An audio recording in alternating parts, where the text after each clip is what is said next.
Welcome to Ascension HFY Extra, the channel where the mysteries of the universe unfold before your eyes. Here, we explore the uncharted territories of UFOs, extraterrestrial encounters, and the fascinating unknowns that exist beyond our world. From hidden government programs to first-hand accounts of strange sightings, we dive deep into stories that defy explanation. In this channel, you'll not only discover thrilling alien tales and groundbreaking conspiracies, but you'll also witness the extraordinary connections between humanity and the cosmos. The truth is out there, and we're on a quest to find it, one mind-blowing story at a time. Stay tuned, because the journey is just beginning. Leave a comment, share your thoughts, and let us know, what do you think is out there? The universe is waiting for you to explore, and we can't wait to dive deeper into these cosmic mysteries together. Across the systems of the mid-sector rim, her name was spoken with the kind of reverence usually reserved for gods or death. Seraphine, daughter of the high tempests, warrior of the obsidian moons, last heir to the Vayronic throne. But titles were unnecessary. Most knew her simply as the Storm. Narration, soft, eerie. Her name, like the wind, carried with it an unmistakable weight, a sound that sent shivers down the spine of the bravest of men. Echoing through the far reaches of space. To speak it was to acknowledge a force beyond comprehension, a presence that bent the very fabric of the universe. Seraphine, the Storm, she was more than a name, she was an element, an ancient force harnessed into flesh, born to command the skies, to rule without mercy, to stand alone in a world teetering on the edge of chaos. Her power was legend. The planets of the sector trembled at the thought of her. Alien generals, commanders of vast fleets, and rulers of empires all bowed their heads when her name crossed their minds.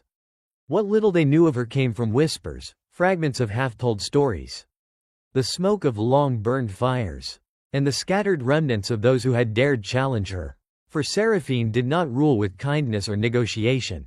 She ruled with the fury of the storms she controlled. When she walked, the earth itself trembled beneath her, and the very skies seemed to bend to her will. Her power was such that no throne could hold her. No crown could contain her. She was not bound by mere titles. For she was the Storm, and she needed no validation. Her presence was feared, her name a curse upon the lips of those who thought of taking her on. The people of Veyron, the planet of obsidian sand and ceaseless storms, knew her as their ruler, not from a throne but from the very heart of the fury. In the heart of a raging tempest, she stood, unyielding, a queen not just of her people, but of the storm itself. But even the fiercest storm can change, and Seraphine's was about to do so.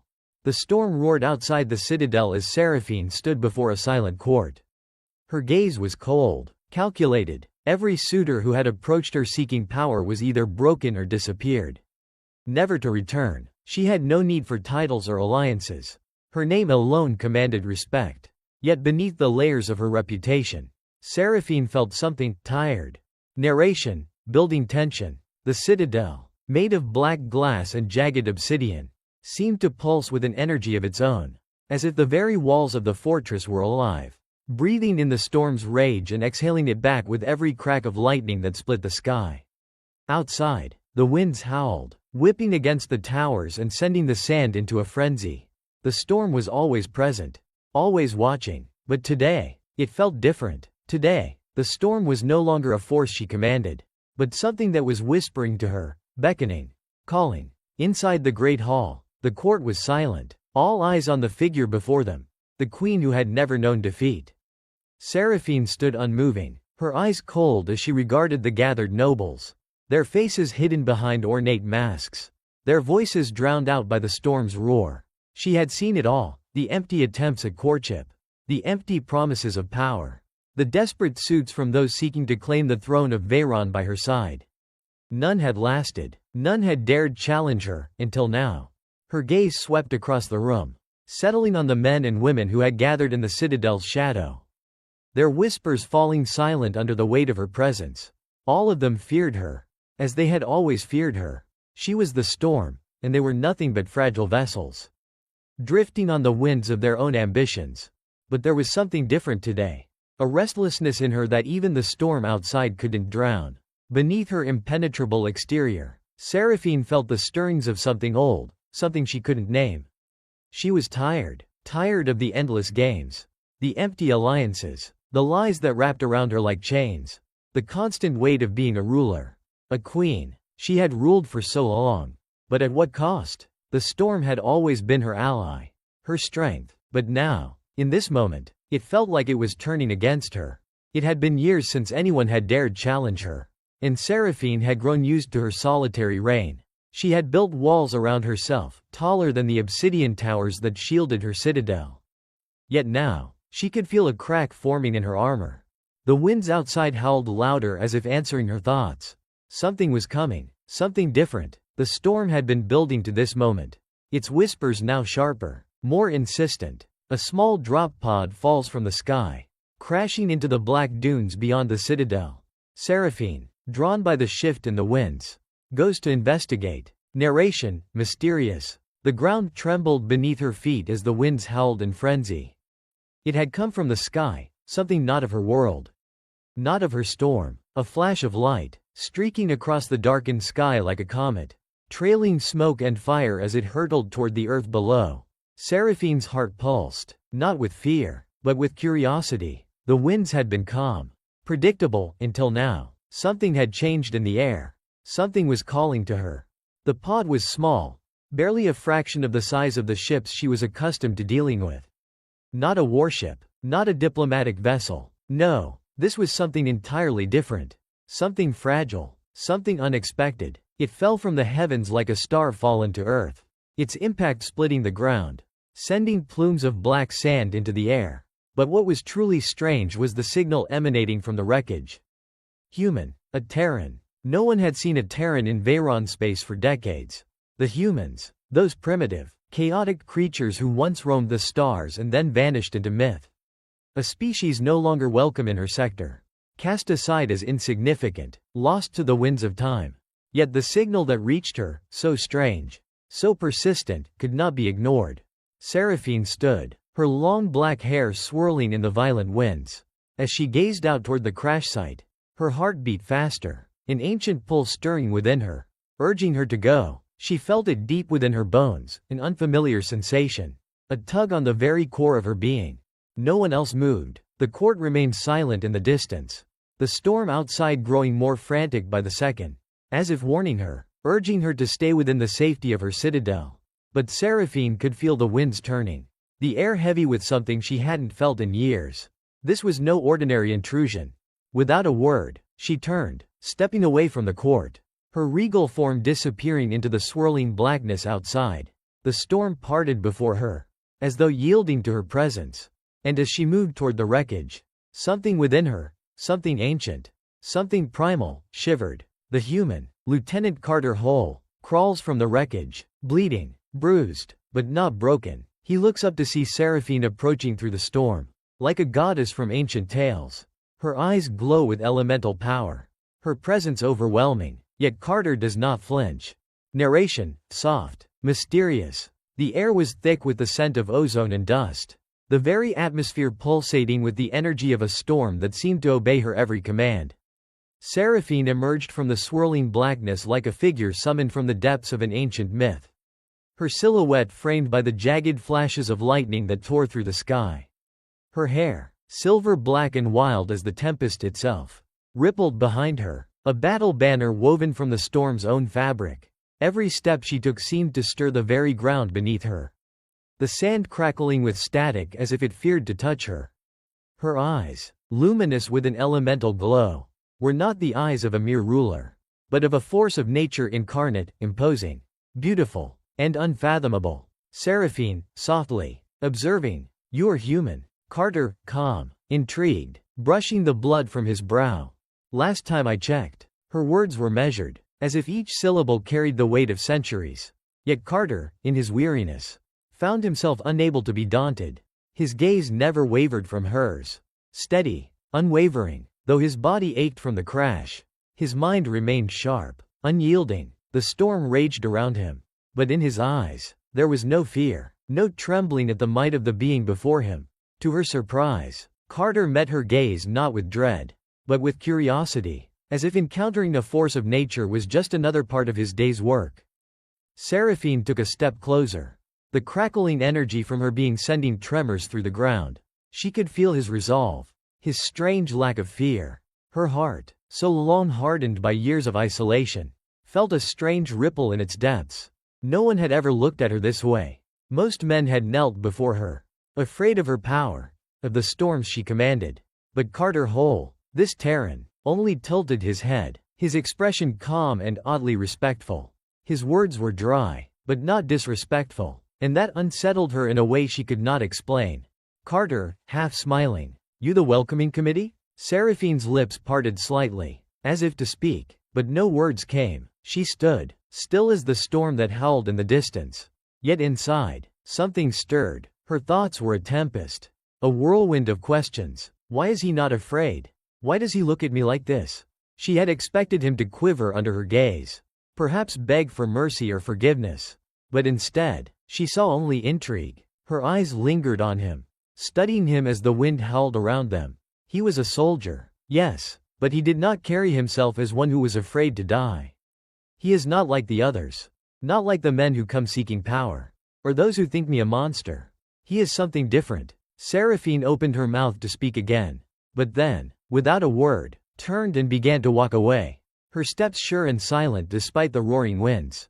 Carter followed her with his eyes, noting how her presence seemed to twist the very air around her, warping it, bending it to her will. The storm raged more fiercely in her wake, as though the elements themselves obeyed her command. Yet, even though she exuded power, he saw no malice, no anger, just a quiet, unsettling calm. The two exchange words. Seraphine is intrigued by this man who doesn't bow before her. He treats her as an equal, not a queen or a monster. His calm in the face of her power unsettles her. The court, on the other hand, is shocked by his presence in the citadel. Narration, curious. The citadel was a place of power, its towering spires and vast halls a testament to the might of the Vaironic people.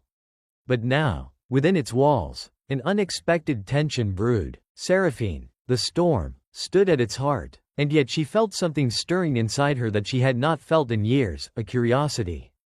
The human, Carter Hole, had been brought to her citadel, not in chains, but with the respect afforded to honored guests. A strange choice. Seraphine had never been one to entertain such uncertainty. The court watched, their eyes filled with confusion, apprehension, and judgment. As she entered the hall, the vast room fell into an almost unnatural silence. The nobles, those who had once held her power in awe, now whispered behind their jeweled fans, their voices low but sharp, cutting through the tension like blades. They had expected to see a prisoner, someone broken, brought low by the storm. But instead, they saw him, Carter, standing tall, his posture unyielding, his eyes never wavering from the queen's gaze. For the first time in a long while, Seraphine felt unsure. This man, this Terran, is different. He does not fear me. He does not see me as a queen, or a legend, but as a woman. The storm inside her quieted for the briefest moment. In its place, something else stirred, an emotion she had long buried beneath the weight of her crown and her power. Why does he not bow? The question echoed in her mind, unanswered. No one in her court had ever dared stand before her without fear. Yet Carter did so without hesitation. Carter stood alone in the center of the grand hall, his figure slightly hunched from his wounds, yet still radiating an air of quiet confidence. Seraphine's gaze lingered on him, her mind a whirlpool of thoughts she could not control. He was not here for power. He had no title, no wealth, no claim to her throne. He was just a soldier, nothing more. And yet, in his eyes, there was something that reached her. Something raw, something honest. Seraphine's voice, when she finally spoke, was soft, yet it carried the weight of centuries. Her words, though simple, held the power of the storms she controlled. Seraphine, thoughtful, breaking the silence. You are different. Carter, still standing at ease, gave her a wry smile, his eyes glinting with a sharp, knowing look. Carter, casually, with a smirk. Maybe, but I think you've been lied to a lot. His words, so simple and blunt, struck her like a bolt of lightning. Lied to? She had lived a life surrounded by lies. Surrounded by people who sought to manipulate her, to use her power for their own ends.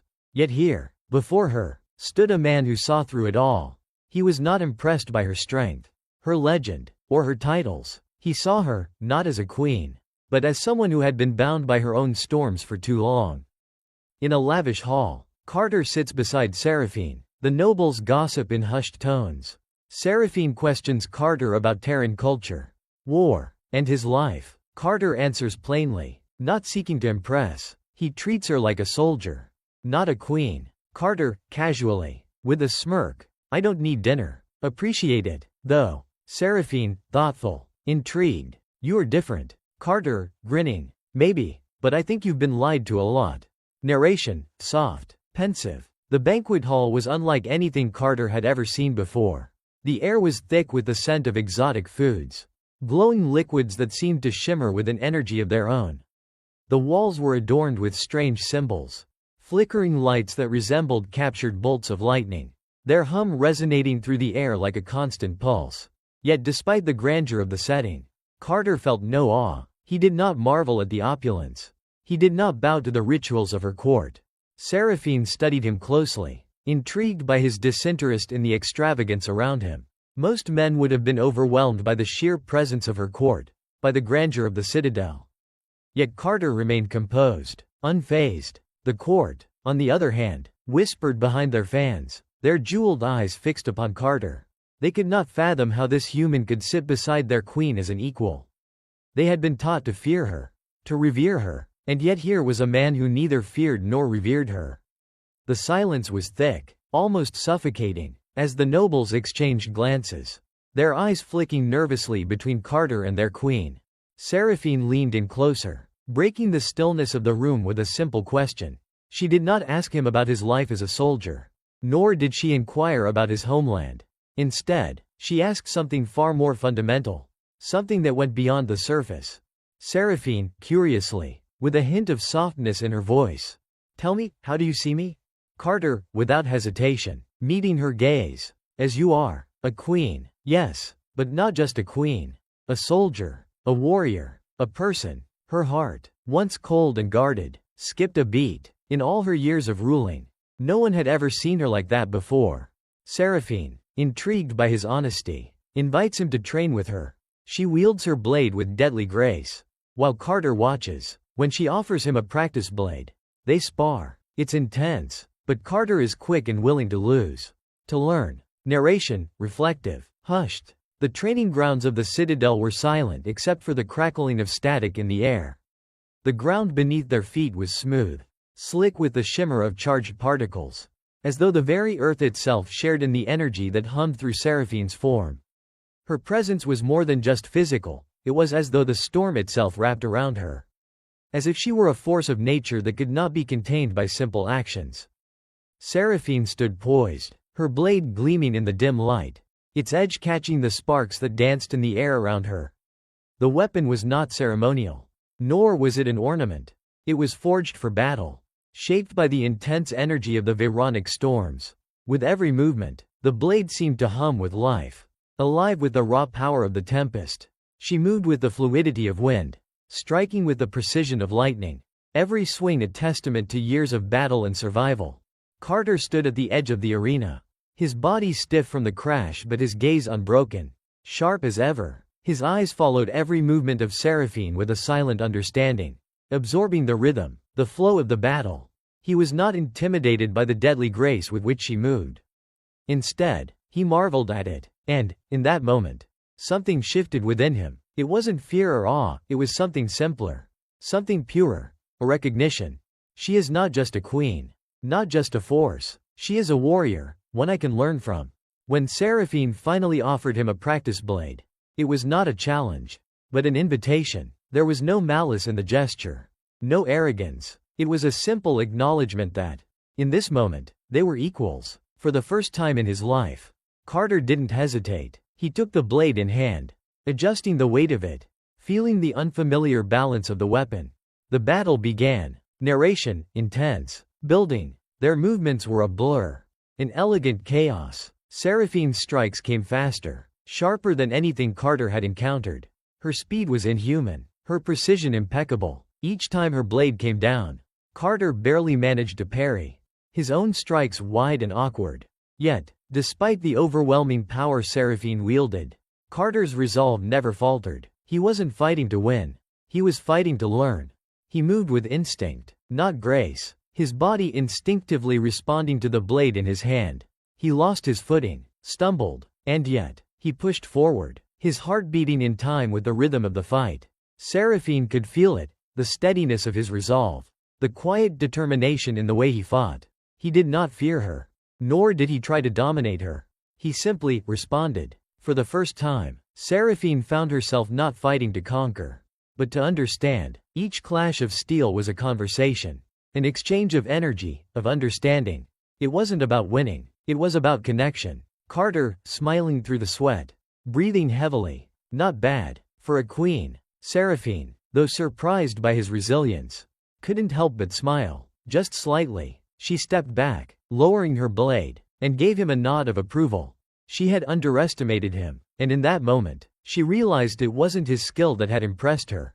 It was his heart, his willingness to face her, not as an enemy, but as an equal. Narration, reflective. She had always been surrounded by those who feared her, who saw her as a weapon, a ruler, a storm to be reckoned with.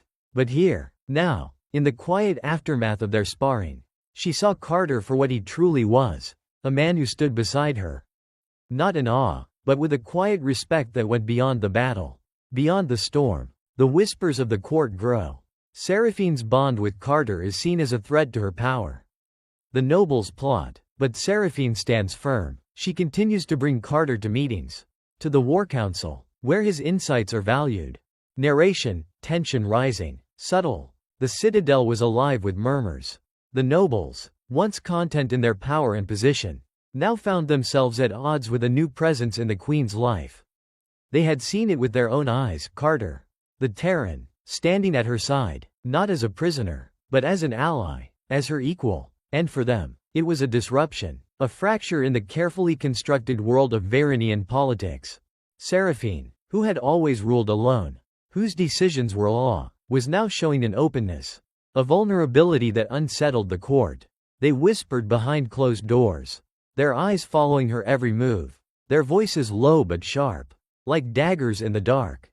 Corin, a noble, speaking in a hushed tone, his voice trembling with suspicion. She brings him to the council. A human, a foreigner. What is this, if not a sign of weakness? Vea, another noble, speaking softly, eyes narrow with doubt. She has been too soft, too kind. It will be her undoing. But Seraphine stood firm, her expression unchanged. She had never been one to bow to the will of the court. And now, more than ever, she refused to let their whispers guide her decisions.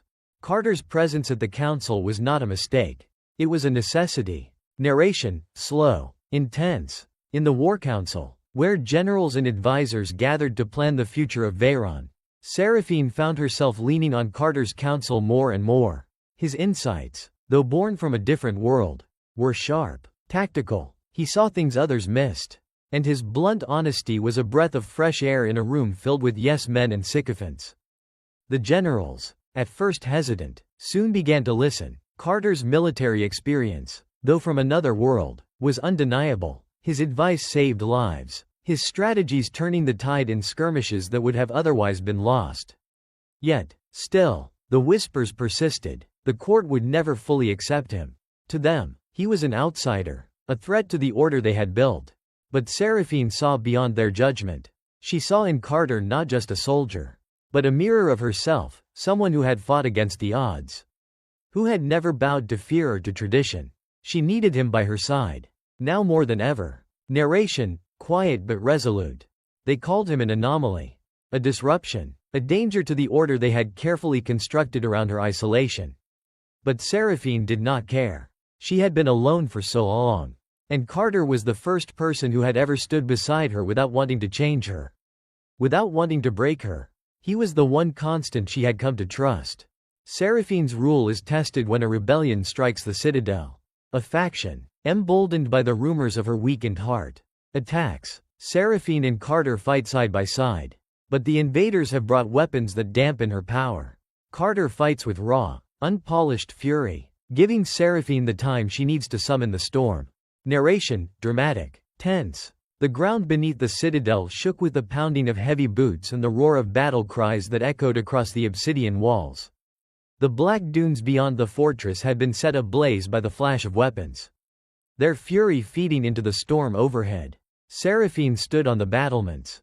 Her eyes narrowed, scanning the horizon where the first of the rebel forces emerged from the shadows, their cloaked vessels descending like vultures to the earth below. They had come for her throne.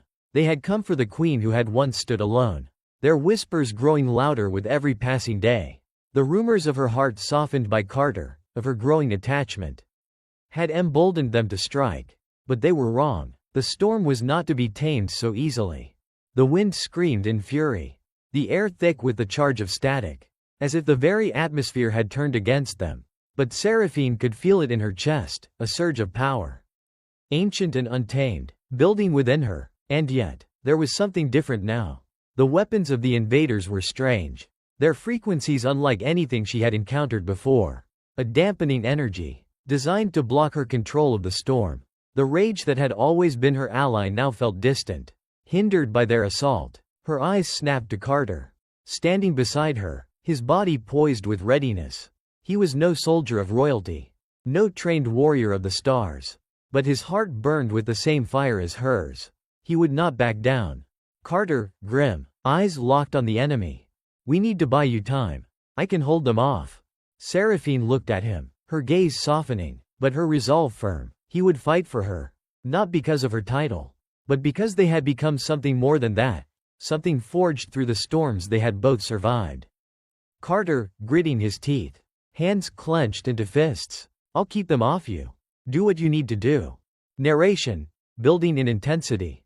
With a sharp, commanding motion, Seraphine turned towards the battlefield, her feet barely touching the ground as she descended into the heart of the chaos.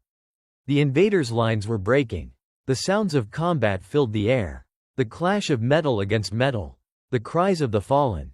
But it was the storm that Seraphine could not summon that gnawed at her. For the first time, she felt powerless, the weight of her own legend pressing against her. But Carter was different. He fought with a fury, unpolished, raw, but it was in his eyes that Seraphine saw the connection that had bloomed between them, a bond built not on titles, but on a shared strength. He fought for her, for them, and with every swing, every blow, he carved a path through the rebels, giving her the space she needed. She could hear him even through the noise of the battle, his voice calling to her as he knocked down enemies one by one. He was relentless, and she was drawing the storm to her. Slowly, painfully, the power began to surge back into her veins. She felt the winds shift, the static in the air increasing, until she could feel the crackling energy building in the depths of her being. And then it came. The storm roared back to life. Narration, crescendoing with power. It was as though the very skies had split open, her will bending the heavens themselves. Lightning arced across the sky, striking down the rebel forces with a fury that rivaled the ancient tempests of her people. The storm was no longer a mere force of nature, it was her ally, her weapon, her voice. Together, Carter and Seraphine were unstoppable. She fought with the power of the skies, and he with the ferocity of a man who had nothing left to lose but to fight to survive. The rebels, once so sure of their victory, were now scattered, broken under the weight of their arrogance. The rebellion fell, not by force alone, but by the unity Seraphine and Carter had forged. When the final strike of lightning cleared the battlefield, Seraphine stood, breathing heavily, her body trembling from the effort. Carter was beside her, his chest heaving as he wiped the blood from his brow. He was covered in sweat and grime, his armor battered, but his spirit was unbroken. Together, they had faced the storm, and together, they had defeated it. Seraphine turned to Carter, a slight smile tugging at the corners of her mouth. She was not a queen today. She was simply a woman who had found her equal. Carter, smiling through the exhaustion. You're not alone anymore. Seraphine, softly, but with conviction. Not with you by my side. In the aftermath of the battle, Seraphine is wounded. For the first time, Carter sees her bleed, but she is alive, and the storm still rages within her. Carter, gently, holding her, his voice filled with tenderness. You're going to be fine. Seraphine, weakly, smiling. You weren't supposed to cry. Narration, somber, quiet. The battlefield was silent now, save for the distant rumble of thunder that still lingered in the air. The citadel's walls were scarred, its once imposing towers now marked by the remnants of the battle. The dust of the rebellion had settled, leaving a grim, quiet aftermath in its wake. Seraphine had never known defeat. Not truly, and certainly not at the hands of something as mundane as a rebellion. But now, as she stood among the ruins of her victory, she felt the weight of it. Blood stained her armor, a deep crimson that contrasted sharply with the black of the obsidian ground beneath her. She had fought, and she had won, but at a cost. The storm, which had once felt like an extension of herself, had taken its toll. She had not escaped unscathed. As she leaned against the crumbled wall of the citadel, her breath shallow and her body weakened from the battle, Carter was there, always there. His hands were gentle as they steadied her, lifting her to her feet with a care she hadn't realized she needed. Seraphine, smiling weakly, her voice soft and raspy. "You weren't supposed to cry." Carter, gently brushing a strand of her hair back from her face, his voice full of quiet affection. "Maybe not, but seeing you hurt, it changes things." He lowered her back down, his arms still wrapped around her to keep her steady. The storm raged above them, but it was no longer the wild, uncontrolled force it had once been. It had calmed, almost as if in response to the battle, to the union that had formed between them. She was no longer alone. Narration, reflective, soothing. For the first time, Carter saw her bleed. For the first time, Seraphine had allowed someone to see her weakness. And for the first time, she wasn't afraid. She wasn't afraid because Carter was there. His presence a calm in the storm. He had become her anchor, her strength, in ways she never expected. Seraphine recovers. The bond between her and Carter deepens. The court watches as they stand together. No longer just allies, but equals. Seraphine has finally allowed herself to love and be loved.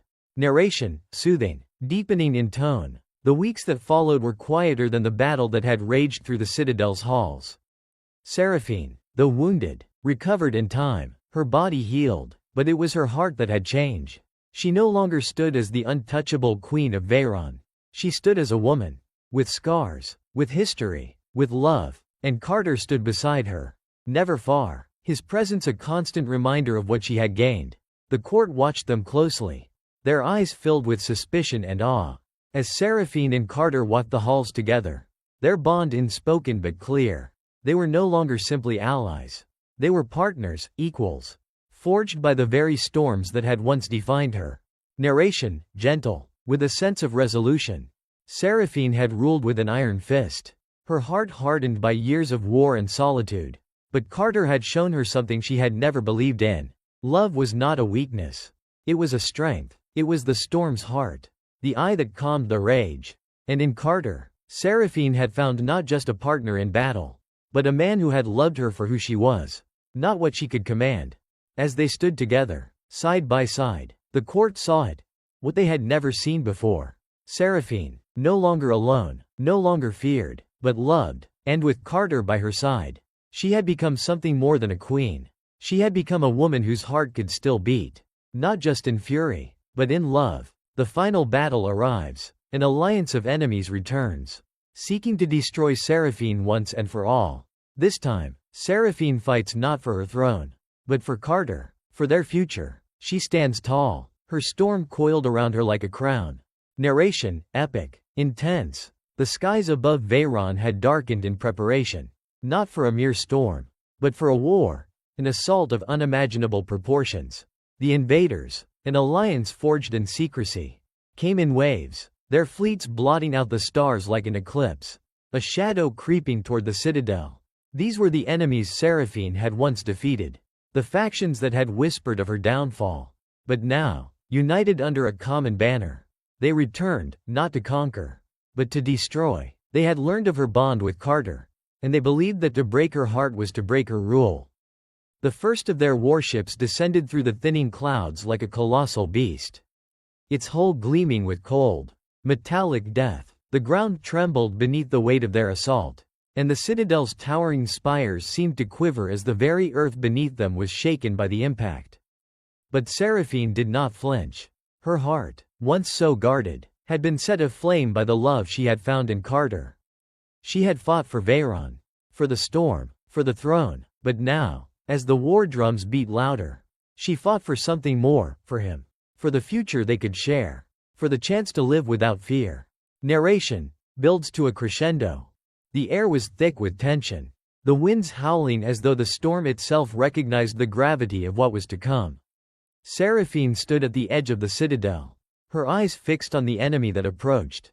The storm that had always been her weapon, her ally, now coiled around her like a crown, a shield of raw power.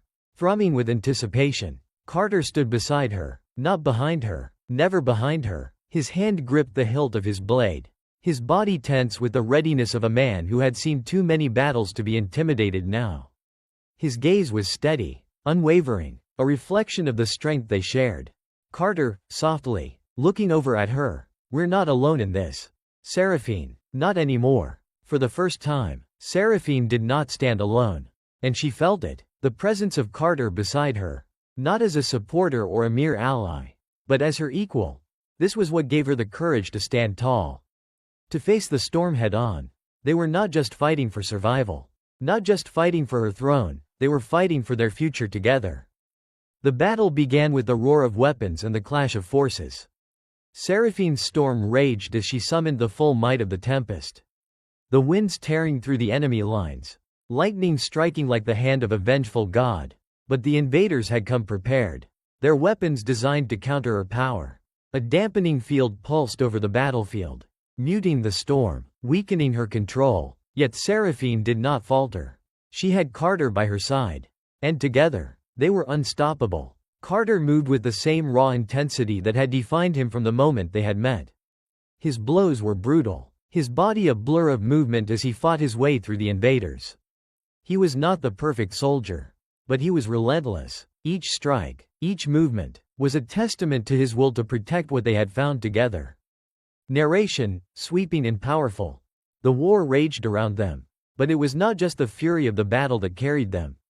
It was the bond they had forged in the fires of their own struggles, their own pain. Seraphine's storm, while hindered, still raged within her, still swirled around them, amplifying their every strike. It was their unity, their strength together, that turned the tide. And as the final blow was struck, as the last of the invaders fell before them, Seraphine stood not as the queen of Veyron, but as a woman who had found her equal.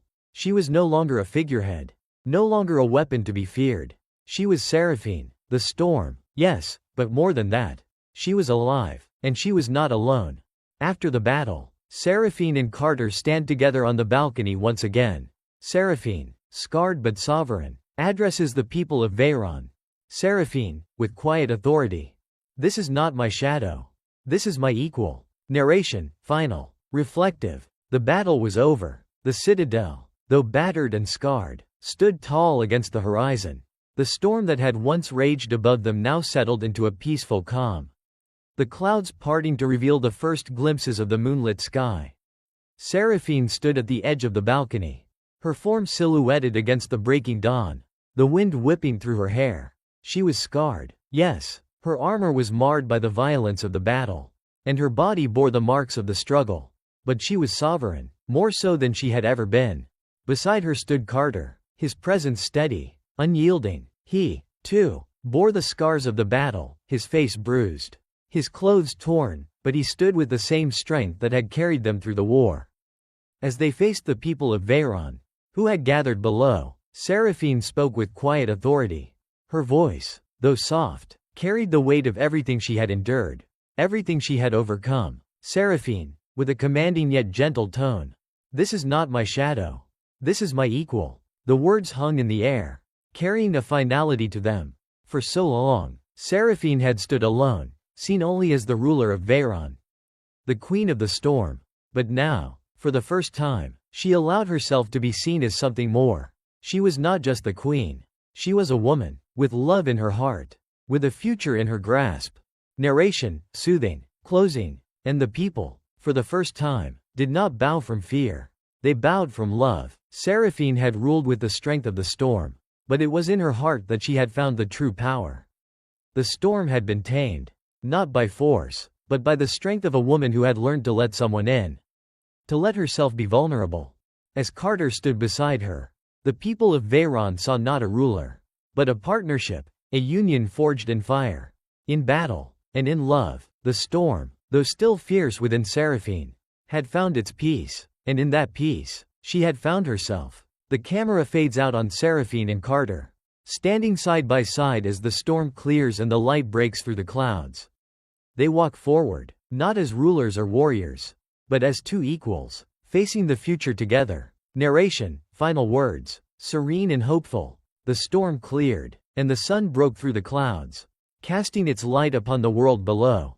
Seraphine and Carter, no longer bound by the past, walked side by side, their steps in sync. The future lay before them, not as rulers or warriors, but as equals, united by love, by strength, and by a shared destiny. And as they walked forward, together, the storm no longer raged. It had calmed, not because of battle, but because of the bond they shared, a bond that had been forged in the fires of war, and tempered in the quiet moments that followed. Their journey had only just begun, but for the first time, they knew they would face it together. As the storm clears and the secrets of the universe continue to unravel, remember this: you are not alone. Stay curious, keep questioning, and don't miss out on the next chapter of Ascension HFY Extra. Hit that subscribe button and join the conversation. Their journey had only just begun, but for the first time, they knew they would face it together.